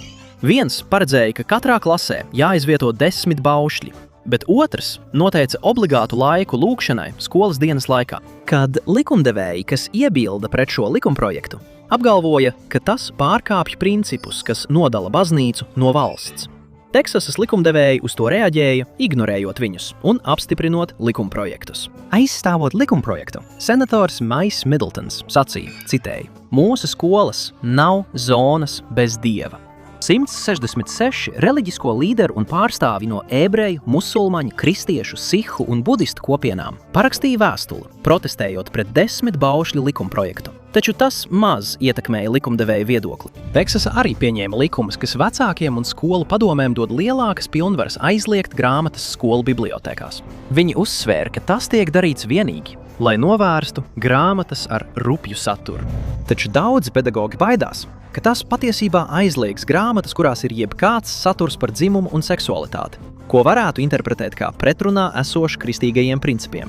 Un viņiem ir pamatots iemesls baidīties, ņemot vērā, ka Teksasa ir aizliegusi arī daudzveidības, vienlīdzības un iekļaušanas iniciatīvas visā štata izglītības sistēmā. Tas ietver jebkādu apmācību vai programmu aizliekšanu, kurās tiek pieminētas tādas lietas kā rase, etniskā piederība, dzimumidentitāte vai seksuālā orientācija. Un daudzi baidās, ka tas padarīs dzīvi grūtāku studentiem un pedagogiem no mazākuma grupām. Viena patiesība, ko bieži atkārto Teksasas iedzīvotāji, ir tā, ka lai gan štats var būt viesmīlīga vieta kristiešiem, tiem, kuri nav reliģiozi vai nav kristieši, šeit var būt daudz grūtāk dzīvot. Tas īpaši attiecas uz teritorijām ārpus lielākajām metropoles zonām. PEN America konstatēja, ka Teksasa ieņem 3. vietu valstī aizliegto grāmatu ziņā, jo 12 rajonos kopumā ir aizliegtas 538 grāmatas. Tomēr tas nav tāpēc, ka nebūtu mēģināts. Teksasas vecāki visu laiku apstrīd noteiktu bibliotēkas grāmatu pieejamību, jo Teksasa ieņem 1. vietu valstī pēc mēģinājumiem aizliegt grāmatas. Vien 2022. gadā bija 93 atsevišķi mēģinājumi aizliegt vairāk nekā 2300 grāmatu nosaukumus. Ņemot vērā visus grāmatu aizliegumus un štata likumus, kas iejaucas izglītībā, varbūt nav pārsteigums, ka WalletHub pētījums atklāja, ka Teksasa ir viens no vismazāk izglītotajiem štatiem valstī, ieņemot 41. vietu. Štats arī ieņem 49. vietu pēc diploma ieguvēju procentuālās daļas ASV. Lai gan vecākiem ir iespēja sūtīt savus bērnus uz čārter vai privātskolām, pēdējās ir dārgas. Vidējā privātskolas mācību maksa ir $11,000 gadā, un lielākajās pilsētās, piemēram Dallasā un Hjūstonā, tā ir vēl augstāka. Tāpēc tās patiešām ir pieejamas tikai augstākās vidusšķiras un turīgajiem teksasiešiem, radot lielu plaisu starp bagātajiem un nabadzīgajiem tajā, kuri var un kuri nevar atļauties pienācīgu izglītību. Čārter skolas ir bezmaksas, taču tām ir savas problēmas. Proti, šķiet, ka tās ilgi nepaliek atvērtas. Laikā no 2020 līdz 2022 gadam Teksasā tika slēgtas 55 čārter skolas. Lai gan tajā laikā pandēmija vēl turpinājās, skolēni joprojām piedalījās attālinātajās mācībās, un valsts skolās slēgšanas rādītāji nebija pat tuvu tik augsti. Un problēma nebija tikai pandēmijas gados. San Antonio Jubilejas akadēmijas Highland Parka filiāle tika slēgta tikai 2 nedēļas pēc 2023. gada mācību gada sākuma. 210 skolēni palika bez iespējas turpināt mācības, un vecāki pēdējā brīdī steidzīgi meklēja risinājumus bērnu mācību turpināšanai. Dati liecina, ka 1 no 4 čārterskolām tiek slēgta 5 gadu laikā pēc atvēršanas, un 10 gadu laikā kopumā neizdodas 40% šo skolu. Iemesli ietver zemu skolēnu skaitu gandrīz pusē gadījumu, kā arī krāpšanu vai nepareizu pārvaldību. 21,6% gadījumu. Citiem vārdiem sakot, vidusmēra Teksasas vecāks bieži ir iestrēdzis, izvēloties starp grūtībās nonākušu valsts skolu, kurā obligāta lūkšana, dārgu privāto skolu vai čārterskolu, kurai ir apmēram 50% iespēja tikt slēgtai mācību gada vidū. Neviens no variantiem nav ideāls, un daudziem ģimenēm tas ir pastāvīgs risks. Bet vismaz viņi maksā mazāk nodokļos. Lai arī cik teksasieši beigās ietaupītu uz nodokļiem, viņi to var nākties iztērēt veselības aprūpē. Teksasā ir absurdi liels neapdrošināto iedzīvotāju skaits. 2023. gadā 21,7% pieaugušo nebija veselības apdrošināšanas. Salīdzinājumam, ASV vidējais rādītājs ir 11%. Tas padara Teksasu par štatu ar vislielāko neapdrošināto iedzīvotāju procentu visā valstī. Tātad loģiski, štats izvēlējās nepaplašināt Medicare, lai viņiem nodrošinātu segumu, kas notiek, kad štats nevēlas palielināt nodokļus. Ja plānojat pārcelties, jums labāk jābūt gatavam maksāt par lielisku privāto apdrošināšanas plānu, vai arī jācer, ka to nodrošinās jūsu darba devējs. Jūs varat doties uz kādu no štata publiskajām slimnīcām, taču Teksasas sabiedriskās veselības aprūpe 2020. gadā tika ierindota 42. vietā no visiem 50 štatiem. Tāpēc tās arī var nebūt labākā izvēle. Tas nav pārsteidzoši, jo tās nesaņem daudz nodokļu ieņēmumu. Tātad daudziem cilvēkiem Teksasā acīm redzami nav pienācīgas piekļuves veselības aprūpei. Un tā nav laba situācija, jo, veselības stāvoklis Teksasā nav labs. Pirmais problēma – pārsteidzoši. Valstī ar tik plašām atklātām teritorijām ir gaisa kvalitāte. Teksasa ir ASV naftas un gāzes industrijas sirds. Un daudzas vietas, kas paļaujas uz šīm nozarēm, īpaši Rietumteksasā, ir vienas no vispiesārņotākajām pilsētām valstī. Cilvēkiem ar astmu un citām elpošanas problēmām dzīvot Teksasā, īpaši Rietumteksasā, ir grūti. 2,3 miljoni cilvēku Teksasā dzīvo pusjūdzes, jeb 0,8 km attālumā no naftas un gāzes ieguves vietām. Gaisā tiek izdalīti vairāk nekā 8500 tonnu, jeb 7,7 miljoni kilogramu piesārņojuma. Tostarp tādas vielas kā benzols, formaldehīds, metāns un daudzas citas.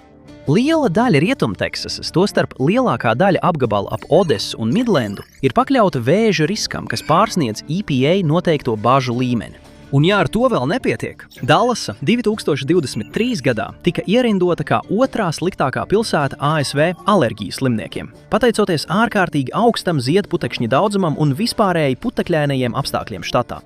Patiesībā daudzi cilvēki, kas pārceļās uz Teksasu, pirmo reizi dzīvē iegūst alerģijas. Un ir daudz nāvējošākas lietas, par kurām uztraukties nekā šķaudīšana. Piemēram, vēzis. Piemēram, Odessā, kas galvenokārt tika uzbūvēta naftas industrijas darbiniekiem, gaisa piesārņojuma apjoms ir satriecošs. Gaisa analītiķi konstatēja, ka ūdeņraža sulfīda līmenis bija 82 reizes augstāks par pieļaujamo dzīvojamos rajonos, padarot visu smakojošu pēc sapuvušām olām un vienlaikus lēnām nogalina jūs no iekšpuses. Patiesībā iedzīvotājiem stingri iesaka pat nedzert ūdeni. Taču tas nebūtu nav vienīgā Teksasas problēma. Tajā, iespējams, nav pārsteidzoši, ir dažas no visneveselīgākajām pilsētām valstī. 2023. gadā štatā aptaukošanās līmenis bija 35,5%, kas nav pats sliktākais valstī, taču arī tālu no labākā, ierindojot to 18. vietā visā valstī. 2021. gadā štats arī tika ierindots 18. vietā valstī pēc vecumam pielāgotajiem mirstības rādītājiem. Vietējiem iedzīvotājiem arī bija gandrīz par 4% augstāka sirds slimību izplatība nekā ASV iedzīvotājiem vidēji. Veselības aprūpes pieejamības trūkums, pārtikas tuksneši, gaļas produktiem bagāta virtuve, vides piesārņotāji un izteikta automašīnu kultūra, kas veicina mazkustīgu dzīvesveidu, ir izraisījuši salīdzinoši īsāku dzīves ilgumu Teksasā. Iedzīvotāji dzīvo vidēji 76,5 gadus, salīdzinot ar ASV vidējo rādītāju – 77,4 gadiem. Runājot par automašīnu kultūru, ir viens izdevums, no kura lielākā daļa teksasiešu nevar izvairīties – automašīnas uzturēšana un degvielas izmaksas. Pat tādās lielās pilsētās kā Hjūstona un Dallasa sabiedriskā transporta iespējas ir ierobežotas. Rezultātā 93% mājsaimniecību Harrisa apgabalā, kur atrodas Hjūstona, un 95,4% Dallasā ir automašīna, kas šos reģionus ierindo starp reģioniem ar lielāko automašīnu īpašnieku īpatsvaru jebkurā ASV metropoles apgabalā.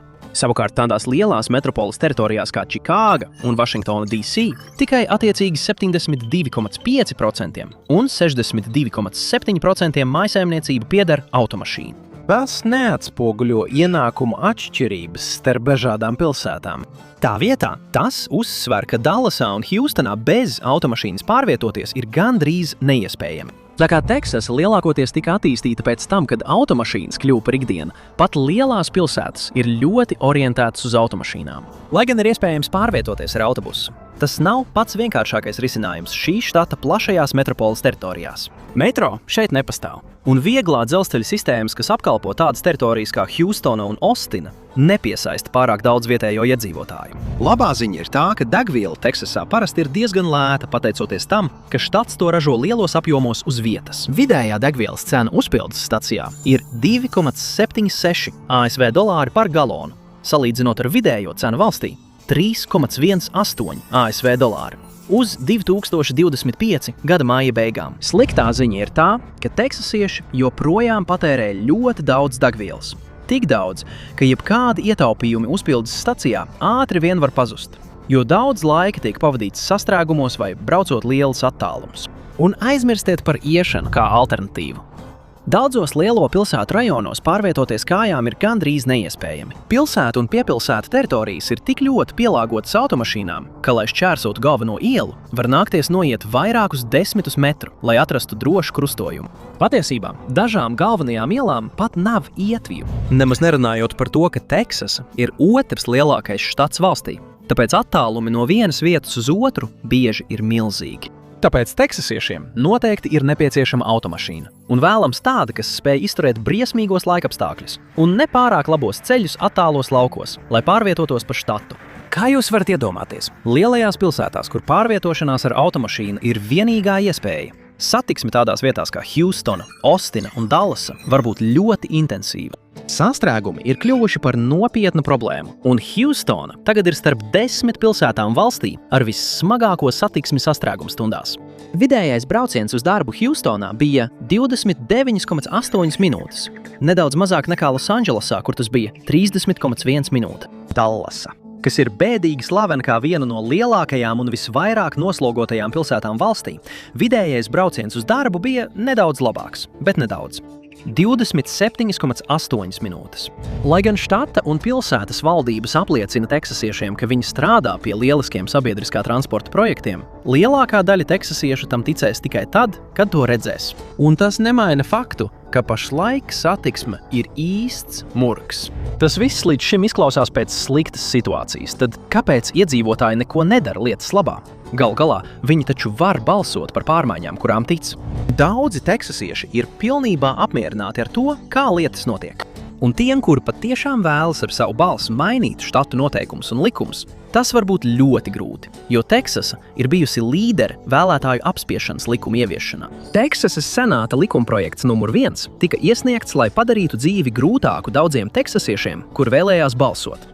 Tiem, kuri vēlējās balsot pa pastu, tika ieviesta virkne šķēršļu, un palīdzība cilvēkiem ar invaliditāti vai valodas barjerām tika būtiski ierobežota, ko daži uzskatīja par vērstu pret noteiktām politiskām demografiskajām grupām. Diemžēl šis likumprojekts 2021. gadā kļuva par likumu. Tomēr federālais tiesnesis atzina dažas tā daļas par nelikumīgām, jo tās pārkāpja vēlēšanu tiesību aktu. Lai gan dzīvošanai Teksasā noteikti ir daudz priekšrocību. Daudz cilvēki nav informēti par slēptajām izmaksām un dzīves realitāti štatā. Paldies, ka šodien pievienojāties man. Ceru, ka jums patika video. Un, ja vēlaties redzēt vairāk šādu video, lūdzu apsveriet iespēju abonēt un ieslēgt paziņojumus. Tas tiešām ļoti palīdz.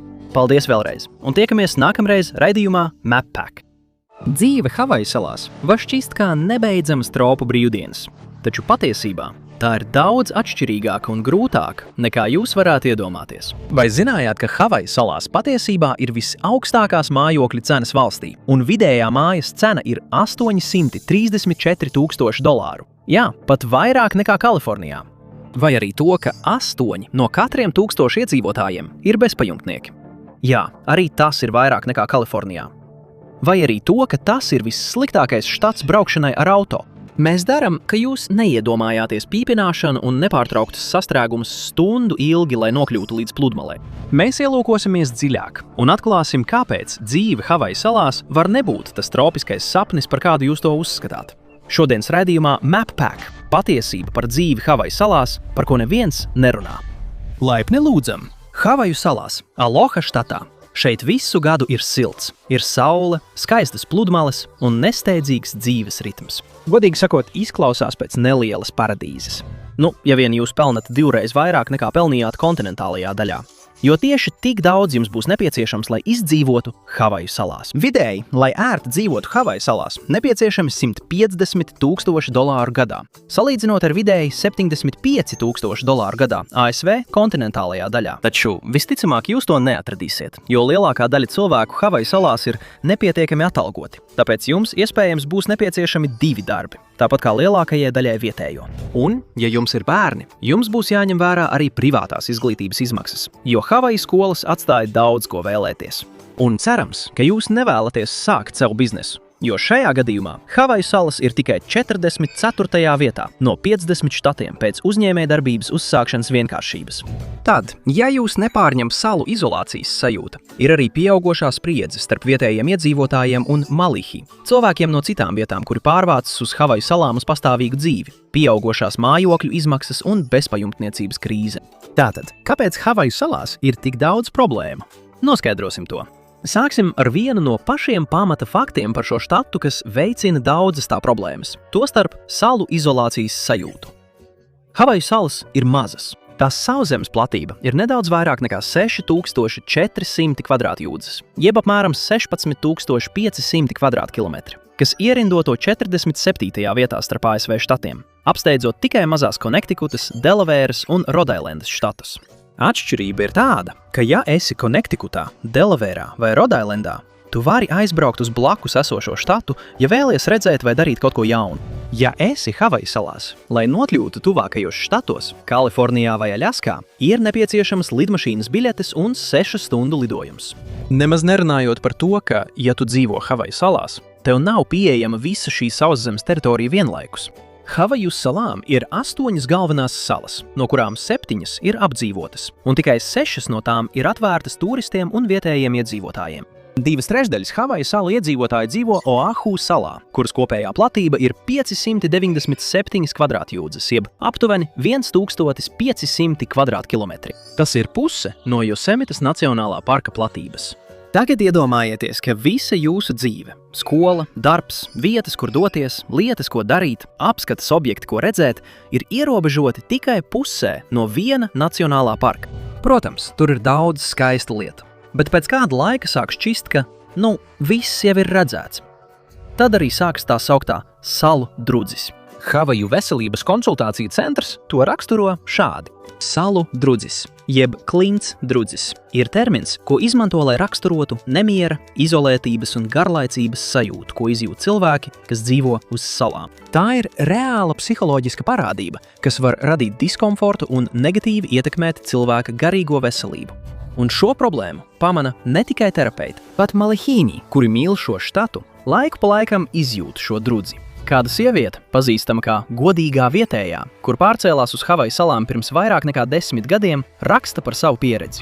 Viņa teica, ka apmeklēt Havaju salas atvaļinājumā ir viena lieta, bet ja tu pārcelies uz Havaju salām, tad ātri sapratīsi, cik patiesībā šīs salas ir mazas. Turklāt lielākā daļa vieta tiek slēgtas līdz 22:00, tāpēc nakts dzīve praktiski neeksistē. Tu sastapsi vienus un tos pašus cilvēkus. Runās par vienām un tām pašām lietām. un ik pa laikam sāks ilgoties pēc vides maiņas. Protams, tu vienmēr vari doties uz citām salām, bet tas joprojām nozīmē kāpt lidmašīnā. Tu nevari vienkārši iekāpt mašīnā vai prāmī, lai nokļūtu no Oahu uz Maui. Tagad salu drudzis ir kaitinoša blakus parādība tam, ka Havaju salas ir maza un izolēta vieta, bet tā nav vienīgā. Un tas mūs noved pie Havaju salu neprātīgi augstajai dzīves dārdzībai. Saskaņā ar PaceScale datiem dzīves dārdzība Honolulu ir par 85% augstāka nekā vidēji valstī. Tas ietver vidēji par 20% augstākas pārtikas cenas, par 71% augstākas komunālo pakalpojumu cenas un par 219% augstākas mājokļa cenas. Salīdzinājumam, San Francisco, kas tiek plaši uzskatīta par vienu no dārgākajām vietām Amerikas Savienotajās valstīs, dzīves dārdzība ir tikai par 70% augstāka nekā vidēji valstī. Runājot par mājokļu cenām, San Francisco tās ir par 182% augstākas nekā vidēji valstī. Tas nozīmē, ka Honolulu ir vēl dārgāk. Drīz mēs sīkāk aplūkosim mājokļu cenas, jo tam ir vesela virkne problemātisku iemeslu. Bet sāksim ar Havaju salu izmēru, izolētību un to ietekmi uz pārtikas un komunālo pakalpojumu cenām. Havaju salu māju īpašniekiem varētu nākties atgriezties vecas modē, jo 2024. gada novembrī vidējais mājsaimniecības elektrības rēķins bija $355 mēnesī. Augstās cenas galvenokārt ir Havaju salu izolētās atrašanās vietas rezultāts. Gandrīz visa elektrība tiek ražota no naftas, kas jāieved ar kuģiem. Piegāde ievērojami palielina izmaksas. Kā rezultātā, vidējā elektrības cena Havaju salās ir 39 centi par kilovatstundu, kamēr vidējā cena kontinentālajā daļā ir 17 centi par kilovatstundu. Tas ne tikai ir vairāk nekā 2 reizes dārgāk nekā vidējā cena kontinentālajā daļā, bet arī padara Havaju salas par visdārgāko štatu valstī elektrības ziņā. Līdzīga situācija ir arī ar pārtikas precēm. Lai gan pārtikas cenas lielveikalos pēdējā laikā ir apgrūtinājušas ikvienam aciņu, pārtika Havaju lielveikalos ir patiešām dārga. Tās galvenokārt ir tāpēc, ka 85 līdz 90% pārtikas, kas tiek pārdota štatā, ir jāimportē. Tā kā Havaju salās ir tropisks klimats, tur nevar audzēt jebko, tostarp daudzus produktus, ko amerikāņi uzskata par pamata pārtiku. Tāpēc, lai gan jūs varat izdevīgi iegādāties vietējos produktus, kas labi aug salu klimatā, piemēram, makadāmijas riekstus, mango un avokado, viss pārējais tiek ievests ar kravas kuģiem. Papildus pārtikas izmaksu problēmai izrādās, ka daudz pārtikas neiztur labi. 2500 jūdžu ceļojumu pāri Klusajam okeānam smacīgā mitrumā. Havaju lauksaimniecības fonds lēš, ka 1/3 no visas importētās pārtikas tiek izmesta uzreiz pēc izkraušanas Havaju ostās, jo tā jau ir sabojājusies. Tāpēc pārtikas tirgotājiem nākas noteikt vēl augstākas cenas, paredzot, ka 1/3 viņa produkcijas sabojāsies. Fakts, ka Havaju salas atkal ir nelielas, un starp lielveikaliem ir salīdzinoši maz konkurences, arī īpaši nepalīdz.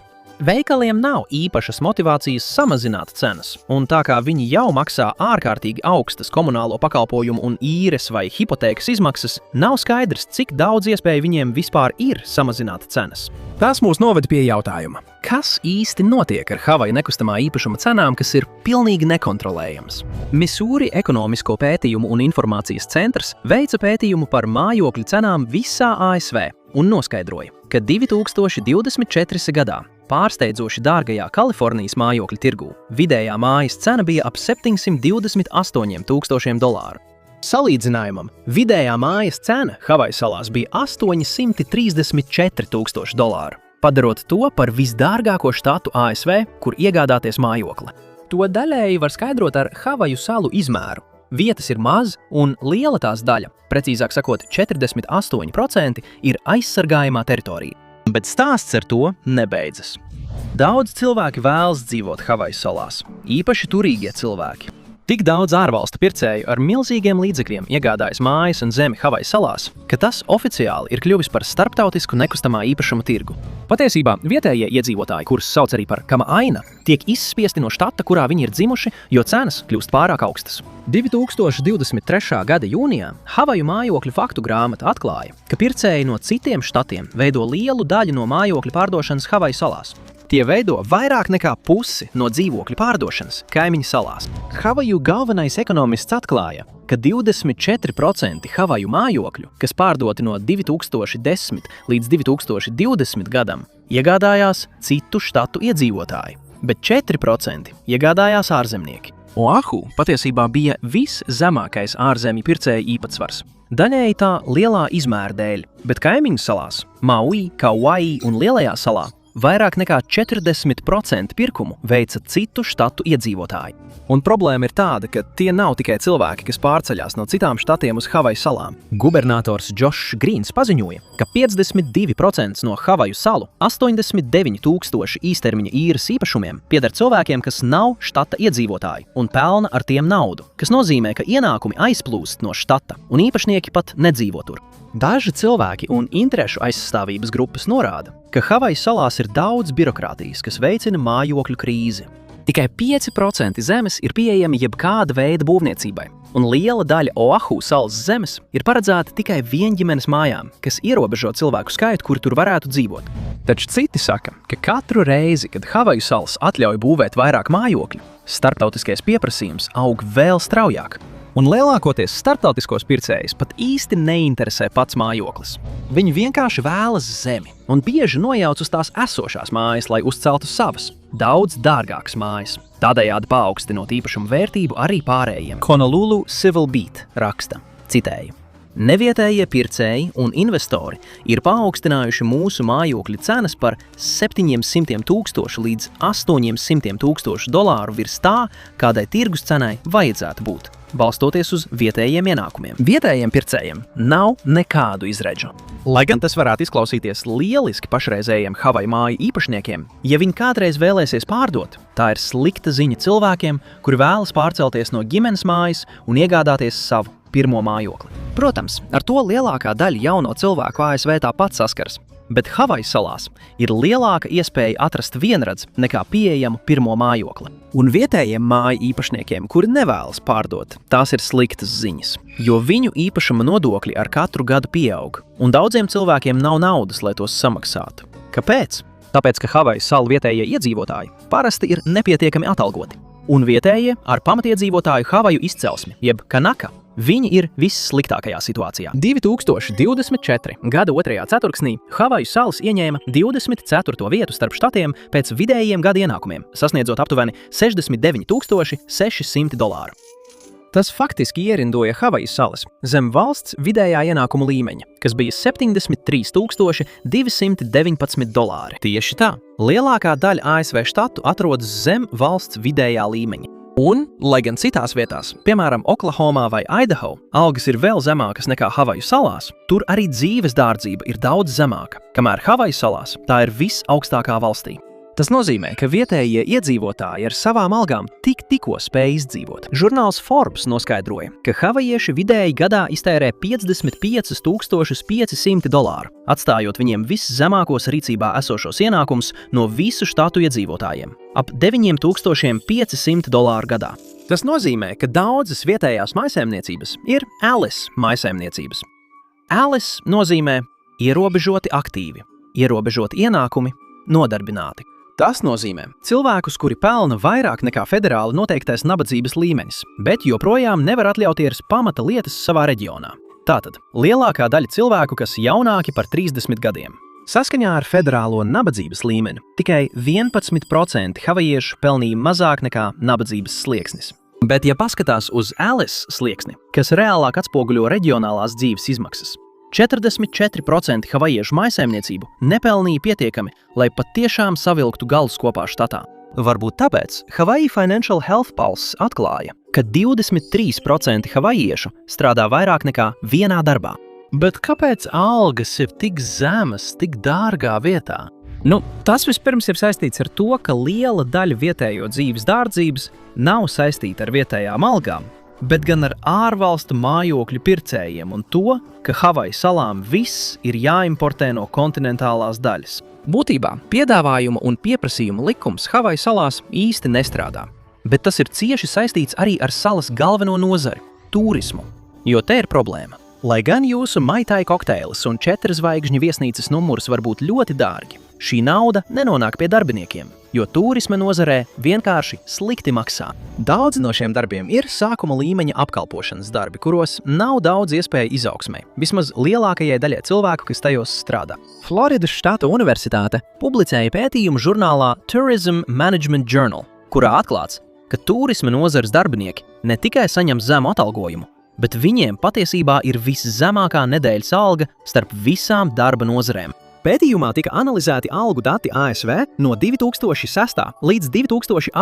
gadam, aplūkojot vairāk nekā duci nozaru. Tarks Dogrums, viesmīlības skolas asistējošais profesors, sacīja, ka, lai gan vidējā nedēļas alga visās nozarēs bija $710, tas bija 2010. gados, kad tam vēl bija nozīme, vidējā nedēļas alga atpūtas un viesmīlības nozarē bija $311. Tas ir mazāk nekā puse no kopējās algas. Turklāt viesmīlības nozares algas šķiet netiek līdzi vispārējai inflācijai un algu pieaugumam. Dogrums konstatēja, ka uz katru $1 algu pieaugumu ekonomikā, atpūtas un viesmīlības nozarē algas pieauga tikai par 81 centu. Tas ir daļēji iemesls, kāpēc daudzi cilvēki, kas strādā atpūtas un viesmīlības nozarē citos štatos, uzskata savus darbus par pagaidu vai varbūt sākuma līmeņa darbiem, ko darīt jaunībā. Bet Havaju salās, kur ekonomika ir tik ļoti atkarīga no turisma, lai izdzīvotu, bieži vien nav daudz citu labu darbu, uz kuriem cilvēki varētu pāriet. Havaju biznesa, ekonomiskās attīstības un turisma departaments konstatēja, ka iekļaujot tiešo, netiešo un izraisīto nozares ietekmi, turisms veidoja 23,6% no štata kopējās ekonomikas. Turisma ziņā noslogotās salās, piemēram, Maui, šī nozara ir vēl nozīmīgāka. Turisms veido 37,8% no Maui ekonomikas. Un tas pats departaments pētīja turisma nozares algas savā štatā un atklāja, ka tas, kas bija vērojams pārējā ASV, bija vērojams arī šeit. Viena grupa, pamatiedzīvotāji havajieši, tika apdalīta. Vidējā alga turisma nozarē no 2017 līdz 2021 gadam bija $44,000 ASV gadā, kas ir 10 000 mazāk nekā vidējā vispārējā alga Havaju salās. Taču pamatiedzīvotāji havajieši saņēma vēl mazāk. Vidējais turisma nozares darbinieks pelnīja gandrīz $39,000 ASV, kas ir par 12% mazāk nekā vidējā alga turisma nozarē. Štats, acīm redzam, ir atkarīgs no turisma un piedāvā daudz darba iespēju šajā nozarē. Taču ir arī skaidrs, ka turisms vietējiem iedzīvotājiem nesniedz daudz iespēju pakāpties līdz algai, ar kuru var izdzīvot. Nemaz nerunājot par to, ka Havaja nodokļu sistēma ir ārkārtīgi neizdevīga cilvēkiem ar zemiem ienākumiem. Havajas ir 3. sliktākais štats ASV, kad runa ir par zemāko ienākumu ģimeņu aplikšanu ar nodokļiem. Zemākie 20% ienākumu saņēmēji tiek aplikti ar 14,1% nodokli. Tas ir vēl kaitinošāk, kad uzzina, ka Havaju salās turīgākais 1% tiek aplikti ar 10,1% nodokli. Šī sistēma vēl vairāk samazina daudzu Havaju iedzīvotāju ienākumus pēc nodokļu nomaksas, īpaši tiem, kuri jau sākotnēji ir visvairāk pakļauti nabadzības riskam. Un tas nebūtu nav vienīgais jautājums, ko rada turisms, kā jūs drīz redzēsiet. Tagad jūs varētu domāt, labi, ja turisms maksā zemes algas, kāpēc vairāk Havaju iedzīvotāji nemēģina sākt savus uzņēmumus, lai viņiem būtu vairāk iespēju attīstīties? Un atbilde ir tāda, ka Havaju salās nav nemaz tik viegli sākt savu uzņēmumu. Wallet Hub ierindoja Havaju salas 44. vietā no 50 štatiem. Uzņēmējdarbības uzsākšanas ziņā uzņēmuma uzsākšana izmaksā diezgan daudz, un tirgus un potenciālo klientu bāze kopumā ir tikai 1,44 miljoni cilvēku, pateicoties salu ģeogrāfijai un salīdzinoši nelielajiem iedzīvotāju skaitam. Tas nozīmē, ka cilvēkiem Havaju salās ir grūtāk uzsākt uzņēmējdarbību, kas varētu palielināt viņu ienākumus. Ja uzņēmējdarbība lielākajai daļai nav pieejama, varbūt lieliskas izglītības iegūšana ir risinājums, lai iegūtu labāk apmaksātu darbu. Taču Havaju salas publiskās izglītības jomā ir krietni zem vidējā līmeņa. Precīzāk sakot, 37. vietā no 50 štatiem. Saskaņā ar vietējo ziņu avotu, kas ziņoja par Havaju izglītības problēmām, štats nav ieguldījis virtuālajās mācībās un digitālajā izglītībā tik lielā mērā kā citi ASV štati. Tāpat Havaju salās kopumā trūkst inovatīvu izglītības metožu vai alternatīvu izglītības pieeju. piemēram, Montessori skola. Varbūt tieši tāpēc ļoti daudz cilvēku Havaju salās sūta savus bērnus privātskolās. Patiesībā Havaju salas un Vašingtona DC ir ar visaugstāko privāto skolu apmeklējuma procentu valstī. Abas vietas ir vienā līmenī ar 17% vietējo skolēnu, kas apmeklē privātskolas, nevis valsts skolas. Ņemot vērā, ka vidējā privātskolas mācību maksa štatā 2025. gadā ir aptuveni $14,800 gadā, tas ir finansiāls sloks Havaju ģimenēm. Un tas ir vēl viens šķērslis iespēju radīšanai ģimenēm no dažādām sociāli-ekonomiskajām klasēm. Bet vismaz visi var baudīt salas dabas skaistumu, vai ne? Tas, ka Havaju salas ir tik pievilcīgs galamērķis, padara vietējo dzīvi nepanesamu turisma sezonas laikā, kas parasti ilgst no decembra līdz aprīlim.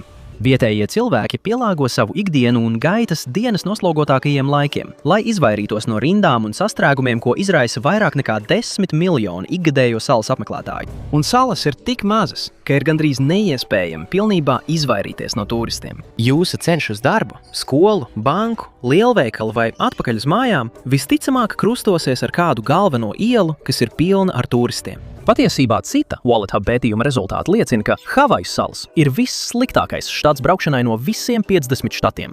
Atvainojos Ņujorkas un Losandželosas iedzīvotājiem, kuri domāja, ka viņi ir ieguvuši šo titulu. Tas varētu būt pārsteigums tiem, kuri tur nav dzīvojuši. Bet tas ir saprotami, ja ņem vērā faktu, ka salu nelielā izmēra dēļ tur ir salīdzinoši neliels ceļu kopgarums. Ir arī maz sabiedriskā transporta, izņemot dažus sabiedriskos autobusus, kas pārsvarā ir lēni un grūti izmantojami, īpaši ārpus Oahu salas. Tas nozīmē, ka papildus visiem turista nomas auto, kas aizņem ceļus, gandrīz katrai Havaju mājsaimniecībai pieder vismaz viena automašīna, ja ne vairākas, lai vairāki ģimenes locekļi varētu nokļūt uz darbu, nodarbībām un tā tālāk. Tas ir vēl viens finansiāls sloks, kas palielina dzīves dārdzību un gal galā noslogo galvenos ceļus. Patiesībā jaunākā aptauja rāda, ka Havaju mājsaimniecībām vidēji ir 2 automašīnas katrai. Kā jūs varat iedomāties, visi šie faktori padara attiecības starp vietējiem iedzīvotājiem un apmeklētājiem, pat tiem, kas šeit dzīvo jau vairākus gadus, saspringtas. No pirmā acu uzmetiena tas šķiet loģiski, jo pastāv mīlestības un naida attiecības. Jebkurā galamērķī starp cilvēkiem, kuri paļaujas uz turismu, bet vienlaikus arī finansiāli tiek izspiesti turisma dēļ, viens ieceļotājs saka: ziniet, kad pārcelsieties šeit, jums vajadzēs būt ar biezu ādu, jo vēsa attieksme ir gandrīz garantēta. Taču Havaju salās neapmierinātība sniedzas vēl dziļāk nekā tikai starp vietējiem un ieceļotājiem. Un tas mūs atgriež pie algu atšķirības starp pamatiedzīvotājiem un citiem havajiešiem, jo tā nav vienīgā plaisa, kas pastāv starp šīm grupām. Pret Havaju pamatiedzīvotājiem ir izturējušies un zināmā mērā joprojām izturas tā, it kā viņi vismazāk būtu pelnījuši labu dzīvi savā dzimtajā zemē. Problēmas sākumu varētu meklēt jau 1778. gadā, kad baltie eiropieši, kurus dēvēja par haole un kuri kuģoja kapteiņa Džeimsa Kuka vadībā, pirmo reizi sastapās ar pamatiedzīvotājiem havajiešiem. Šī saskarsme uzreiz izplatīja tik daudz slimību, ka vietējie iedzīvotāji gandrīz tika iznīcināti. To skaitam samazinoties no 800,000 līdz 39,000. Neskatoties uz šo šausmīgo sākumu, Havajas vēl kādu laiku tika atzītas par neatkarīgu karalisti arī no citām lielvarām. Taču visā 19. gadsimtā 5 ASV cukuru uzņēmumi pakāpeniski pārņēma Havaju ekonomiku, radot neapmierinātību vietējo iedzīvotāju vidū. Tad 1893. gadā ASV jūras kājnieki nolēma, ka varētu arī patiešām pārņemt Havajas un gāza karalieni Liliokalani un pārējo valdību. 95% havajiešu parakstīja petīcijas pret pilnīgu ASV aneksiju, un kopā ar karalieni Liliokalani tās nogādāja līdz pat ASV kongresam. Viņi drosmīgi izvirzīja un aizstāvēja pamatotas sūdzības 3 mēnešu garumā. Pirmkārt un galvenokārt, ka ārvalstu vara gāžot valdnieku pārkāpa starptautiskās tiesības. Pārsteidzošā pavērsienā tieši ASV piekrita šādai argumentācijai. Taču kā tas bieži notiek ar mazām uzvarām politikā, arī šī tika ātri atcelta un iznīcināta. Nākamajā gadā sākās Spānijas un Amerikas karš, un ASV sāka sapņot par jūras spēku bāzu izveidi strateģiskā vietā Klusajā okeānā. Tāpēc Havaju salas tika anektētas ASV sastāvā. 1898. gadā. It kā ar to vēl nebūtu gana, ASV aizliedza pamatiedzīvotāju reliģiskās prakses un arī aizliedza havaju valodas mācīšanu skolās. Uz salu plantācijām tika nosūtīti strādnieki no kontinentālās daļas, kā arī japāņu un ķīniešu strādnieki. Tajā pašā laikā ASV nostiprināja finanšu kontroli pār salām un izveidoja militārās bāzes. Noguruši no diezgan sliktas attieksmes kā teritorija, vietējie aktīvisti iesniedza petīciju, lai 1959. gadā Havaju salas kļūtu par pēdējo štatu, kas pievienots Savienībai. Diemžēl, pat pēc tam, kad Havaju salas tika atzītas par štatu, tikai nedaudzi labumi nonāca pie pamatiedzīvotājiem. Un kā jūs varat iedomāties, visa šī vēsture lika attiecībām starp pamatiedzīvotājiem havajiešiem un īpaši baltajiem iebraucējiem no ārpuses sākties ļoti slikti. Tas ir izraisījis spriedzi starp turistiem un apkalpojošā personāla darbiniekiem uz salas. Pamatiedzīvotājiem havajiešiem ir arī milzīga atšķirība algu, mājokļu īpašumtiesību un vispārējās dzīves kvalitātes ziņā, salīdzinot ar gandrīz visiem pārējiem uz salas. Pirmkārt, pamatiedzīvotāji havajieši iespējams ir visvairāk ietekmētie un vismazāk apmierinātie ar turistu pieplūdumu viņu krastos. Viens ziņojums apstiprina, ka daudzi pamatiedzīvotāji havajieši uzskata, ka turisma nozars izaugsme ir veicinājusi viņu kultūras vērtību degradāciju. Bet kā tas var būt? Vai tad turisma nozara nesaglabā havajiešu tradīcijas? Galu galā gandrīz katrā kurortā dejotāji kāpj uz skatuves, lai dejotu tradicionālo hulu ar zāles svārkiem. Izrādās, ka zāles svārki nekad nav bijuši tradicionāls apģērba gabals Havaju salās. Drīzāk tie ir rietumnieciskoti, sagrozīti pamatiedzīvotāju kultūras atveidojumi, kas vairāk domāti kā izrāda turistiem, nevis autentisks Havaju vēstures vai kultūras attēlojums. Patiesībā tie radās vodeviļas izrādēs. Un tas attiecas uz daudziem aspektiem, ko rietumnieki saista ar Havaju kultūru. Otrkārt, Havaju vēsture un tagadne ir noplicinājušas pamatiedzīvotāju kultūru un zemi. Piemēram, vietējās svētvietas, piemēram, Kaho'olave, tika nodotas ASV jūras spēku pārziņā, kuri nolēma tās izmantot bombardēšanas treniņiem, kas, saprotams, saniknoja pamatiedzīvotājus. Un ASV vēsturiskā rīcība daļēji noveda pie tā, ka mūsdienās pamatiedzīvotāji dzīvo nabadzībā. 1960 un 70 gados.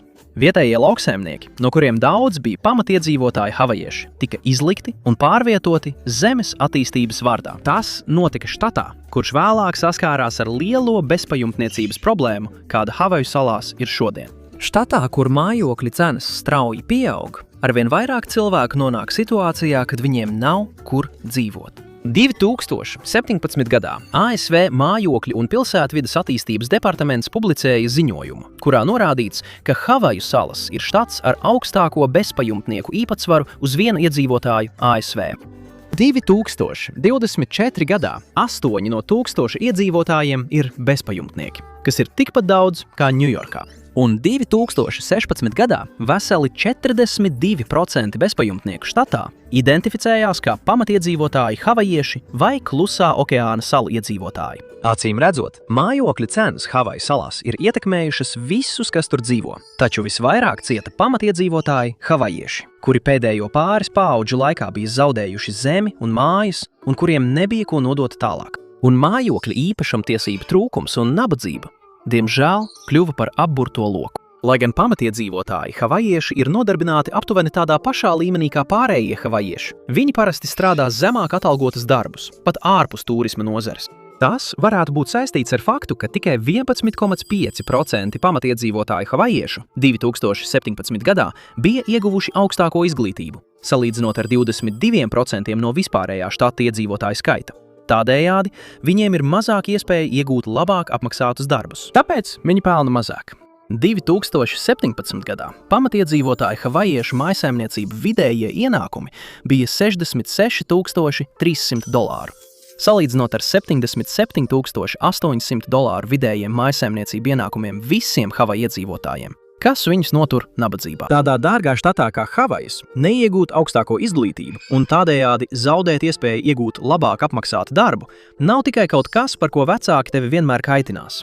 Tā ir eksistenciāla problēma. Kā saka profesors Jonatans Okamura no Havaju universitātes, varētu domāt, ka pilnas slodzes darbs pasargā no bezpajumtniecības, bet tā nav. Cīņa par izdzīvošanu Havajās ir īsta. Šis pastāvīgais ekonomiskais spiediens var palīdzēt izskaidrot, kāpēc pamatiedzīvotāji havajieši saskaras ar satraucoši augstiem atkarību un ieslodzījuma rādītājiem. Taču viņi cieš arī no vieniem no sliktākajiem mirstības un slimību rādītājiem. Ne tikai štatā, bet visā valstī. Daudzi pamatiedzīvotāji joprojām iestājas par zemes atjaunošanu vai atjaunošanu un kompensāciju, lai gan tas vēl nav īsti noticis. 1993. gadā ASV atvainojās Havaju pamatiedzīvotājiem par viņu karalienes gāšanu. 100 gadus pēc tam, kad tas notika. Viņi arī atzina, ka havajieši nekad nav brīvprātīgi atteikušies no savas zemes.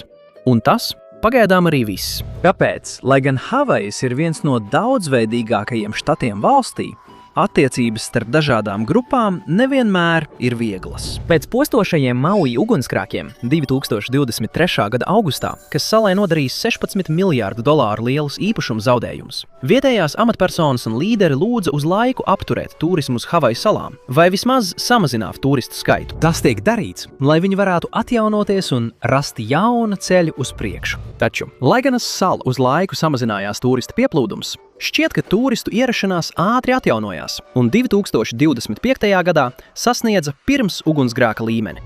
Nemaz nerunājot par to, ka Havaju salām būs jāsaskars ar vēl vienu aktuālu problēmu – klimata pārmaiņām un kūrortu nepareizu zemes izmantošanu. Rezultātā štats līdz šim ir zaudējis 13 no 750 jūdzēm piekrastes, un 70% Havaju pludmaļu aktīvi erodējas. Ja Havaju salas kādreiz kļūs par skaistu un pieejamu dzīvesvietu gan turistiem, gan vietējiem iedzīvotājiem, būs nepieciešama labāka turisma industrijas, vides un pieejamu mājokļu iegādes programmu pārvaldība vietējiem iedzīvotājiem. Paldies, ka šodien pievienojāties man. Ceru, ka jums patika video. Ja vēlaties redzēt vairāk šādu video, lūdzu apsveriet iespēju abonēt un ieslēgt paziņojumus. Tas tiešām ir svarīgi. Vēlreiz paldies un tiekamies nākamreiz. Matpakā!